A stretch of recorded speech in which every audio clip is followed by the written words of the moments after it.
Hi friends, welcome back to Tintuzlife. എല്ലാ കൂട്ടുകാരും വീടുകളിൽ സേഫ് ആയിട്ടിരിക്കുന്നു എന്ന് വിചാരിക്കുന്നു. നമ്മളെല്ലാവരും നമ്മുടെ ലോകം മുഴുവനും വലിയൊരു പ്രതിസന്ധിയിലൂടെയാണ് കടന്നുപോയിക്കൊണ്ടിരിക്കുന്നത്. അപ്പോൾ ഈ ഒരു സാഹചര്യത്തിൽ നമ്മൾ വീടുകളിൽ തന്നെ തുടരുക. Stay home, stay safe. അപ്പം ഈ ഒരു അവസരത്തിൽ നമുക്ക് പുറത്തു പോയി സാധനങ്ങൾ വാങ്ങാനും ഒക്കെ ഒരു ലിമിറ്റേഷൻ ഉണ്ട്. അപ്പം നമുക്കിപ്പോൾ നോൺ വെജ് ഉള്ള ആൾക്കാരൊക്കെ ആണെങ്കിൽ എന്നും പോയിട്ട് മീനോ ഇറച്ചിയോ ഒന്നും വാങ്ങാനൊന്നും പറ്റുന്ന ഒരു സിറ്റുവേഷൻ അല്ല. അപ്പം ഈ ഒരു അവസ്ഥയിൽ നമുക്ക് മീനില്ലാത്ത ഒരു മീൻ കറി എങ്ങനെയാണ് ചെയ്തെടുക്കുന്നതെന്ന് നോക്കാം. ഇതിനാവശ്യമായിട്ട് നമുക്കൊരു തക്കാളിയും ഒരു സവോളയും 3 പച്ചമുളകും പിന്നെ ഒരു പച്ചമാങ്ങയുമാണ് ആവശ്യമായിട്ടുള്ളത്. മാങ്ങയൊക്കെ നമ്മുടെ തൊടികളിലൊക്കെ അവൈലബിൾ ആണ്. അപ്പം നമ്മുടെ വീട്ടിലുണ്ടെങ്കിൽ ഈസി ആയിട്ട് നമുക്ക് ഈ കറി ചെയ്തെടുക്കാനായിട്ട് പറ്റും. അപ്പം ചെറിയ രീതിയിലുള്ള കൃഷികളൊക്കെ തുടങ്ങുന്നത് നല്ലതാണ്. കാരണം നമ്മുടെ വീട്ടാവശ്യത്തിനുള്ള നമ്മുടെ വീട്ടിൽ തന്നെ ഉണ്ടാക്കിയെടുത്താൽ എപ്പോഴും അത് നല്ലതാണല്ലോ. അപ്പം ഇത് ചെയ്യാൻ വേണ്ടിയിട്ട് നമ്മളെല്ലാം കട്ട് ചെയ്തെടുത്തിട്ട് നമ്മൾ കൈകൊണ്ട് നന്നായിട്ട് ഒന്ന് ഞരടിയെടുക്കുകയാണ് ചെയ്യുന്നത്.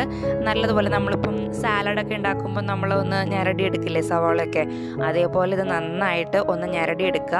അപ്പോൾ കൈ നന്നായിട്ട് നീറുന്നുണ്ടെങ്കിൽ നിങ്ങൾ ആ പച്ചമുളക് മാറ്റി വെച്ചിട്ട് ഒന്ന് ഞരടിയെടുക്കുക. അപ്പം ഞാനെല്ലാം കൂടെ ഒന്ന് മിക്സ് ചെയ്തെടുക്കുകയാണ് ചെയ്യുന്നത് കേട്ടോ. അപ്പം ഇതേപോലെ ചെയ്തെടുക്കുക. ഇങ്ങനെ ചെയ്യുമ്പോൾ നമ്മുടെ സവാളയും തക്കാളിയും പച്ചമുളകും ഒക്കെ ഒന്ന് നന്നായിട്ട് മിക്സായിട്ട് നല്ല സോഫ്റ്റായിട്ട് കിട്ടും. ഇനി അടുത്തതായിട്ട് നമ്മൾ ഒരു ചട്ടി എടുത്തിട്ട് അതിലേക്ക് നമ്മൾ ഈ ഞരടി വെച്ചതെല്ലാം അതിലേക്ക് ഇട്ട് കൊടുക്കുക. നിങ്ങൾക്ക് മൺചട്ടി അവൈലബിൾ ആണെങ്കിൽ അതിൽ ചെയ്യുന്നതാണ് ഏറ്റവും നല്ലത്. ഇനി നമുക്കിതിലേക്ക് അരിഞ്ഞു വെച്ചിരിക്കുന്ന മാങ്ങാ കഷ്ണങ്ങളും കൂടെ ആഡ് ചെയ്ത് കൊടുക്കാം. ഇപ്പം നമ്മൾ കറിക്ക് ആവശ്യമായിട്ടുള്ള കഷ്ണങ്ങളൊക്കെ ആഡ് ചെയ്ത് കൊടുത്തു.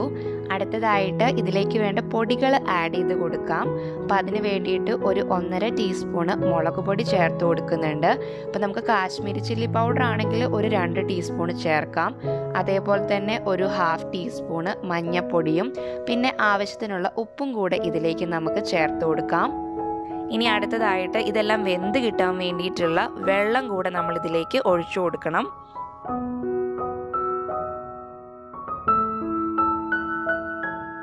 അടുത്തതായിട്ട് നമുക്ക് ഇതെല്ലാം നല്ലതുപോലെ ഒന്ന് യോജിപ്പിച്ചെടുക്കാം. ജസ്റ്റ് ഒന്നെല്ലാം ഒന്ന് മിക്സ് ചെയ്ത് എടുക്കുക. വെള്ളം കുറവാണെന്ന് തോന്നുകയാണെങ്കിൽ നിങ്ങൾക്ക് കുറച്ചുകൂടെ വെള്ളം ആഡ് ചെയ്ത് കൊടുക്കാം. എല്ലാം ഒന്ന് ജസ്റ്റ് നെക്കൊക്കെ നമുക്ക് വെള്ളം ഒഴിച്ച് നമുക്കൊരു ലിഡ് വെച്ച് ക്ലോസ് ചെയ്ത് ഇതൊന്ന് കുക്ക് ചെയ്തെടുക്കാം. ഈ ഒരു സമയം കൊണ്ട് നമുക്ക് ഇതിലേക്കുള്ള അരപ്പും കൂടെ തയ്യാറാക്കിയെടുക്കാം. അതിന് വേണ്ടിയിട്ട് നമുക്ക് ഒരു മിക്സിയുടെ ജാറിൽ തേങ്ങയും പിന്നെ ഒരു 5-6 ചുവന്നുള്ളിയും ഒരു 1/2 തേങ്ങ ഞാൻ ആഡ് ചെയ്തിട്ടുണ്ട്. അപ്പോൾ നല്ല പേസ്റ്റ് ആയിട്ട് അരച്ചെടുത്തിട്ട് നമ്മുടെ കറിയിലേക്ക് നമുക്ക് ആഡ് ചെയ്ത് കൊടുക്കാം. ഈ സമയം കൊണ്ട് നമ്മളുടെ സവാളയും തക്കാളിയും അതേപോലെ തന്നെ പച്ചമാങ്ങയൊക്കെ വെന്ത് കിട്ടിയിട്ടുണ്ട്. അപ്പോൾ ഇത് നല്ലതുപോലെ ഒന്ന് വേവിച്ചെടുക്കുക. അപ്പോൾ ഇത് വെന്ത് വരുമ്പോഴത്തേക്കും നമുക്ക് വറുത്ത് പൊടിച്ചിട്ടുള്ള ഒരു 1/2 ടീസ്പൂണ് ഉലുവ പൊടിച്ചതും കൂടെ ആഡ് ചെയ്ത് കൊടുക്കാം. ഇനി അടുത്തതായിട്ട് നമുക്ക് താളിപ്പ്, അതായത് നമുക്ക് കടുകും വറ്റൽമുളകും കറിവേപ്പിലയൊക്കെ കൂടിയിട്ട് താളിച്ചതും കൂടെ ആഡ് ചെയ്ത് കൊടുത്താൽ നമ്മുടെ മീനില്ലാത്ത മീൻ കറി റെഡി ആയിട്ടുണ്ട്. എല്ലാവരും ഇത് ട്രൈ ചെയ്ത് നോക്കണം കേട്ടോ.